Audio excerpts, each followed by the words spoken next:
Welcome to our channel. Today we how to verify card form UX with Stripe Elements, full guide step by step clearly. To verify card form user experience with Stripe Elements, begin by setting up your development environment.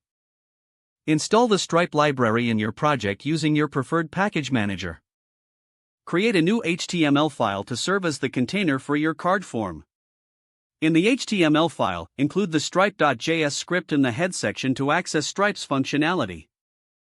Create a div element where the card form will be rendered. In your JavaScript file, initialize Stripe by using your public API key. Create an instance of the Elements object, which will help in building the card UI components. Use the Elements instance to create a card element and customize its styles as needed. Render the card element inside the previously created div. Add an event listener to handle form submissions, preventing the default behavior. Within the event listener, create a token using the Stripe library when the form is submitted. Handle the response from the token creation by checking for errors or retrieving the token.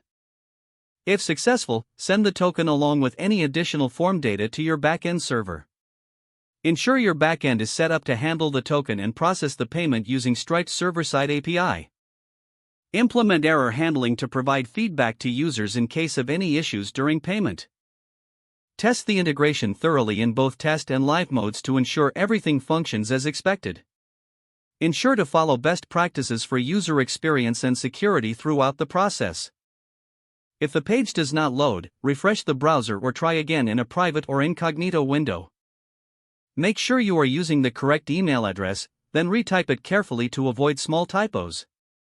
If your password is not accepted, use the reset option and create a new strong password you can remember. Check your spam folder for verification or security emails, then complete any requested confirmation steps. Enable two-factor authentication if available to improve account security and reduce unauthorized access risk. After signing in, review your profile details so your contact information and settings are accurate and current. If you see an error message, note it down and try again after restarting your device and internet connection. Log out when you finish, especially on shared devices, to keep your account and payment information secure. If the page does not load, refresh the browser or try again in a private or incognito window. Make sure you are using the correct email address, then retype it carefully to avoid small typos. If your password is not accepted, use the reset option and create a new strong password you can remember. Don't forget to like this video and subscribe to our channel for more step-by-step tech guides.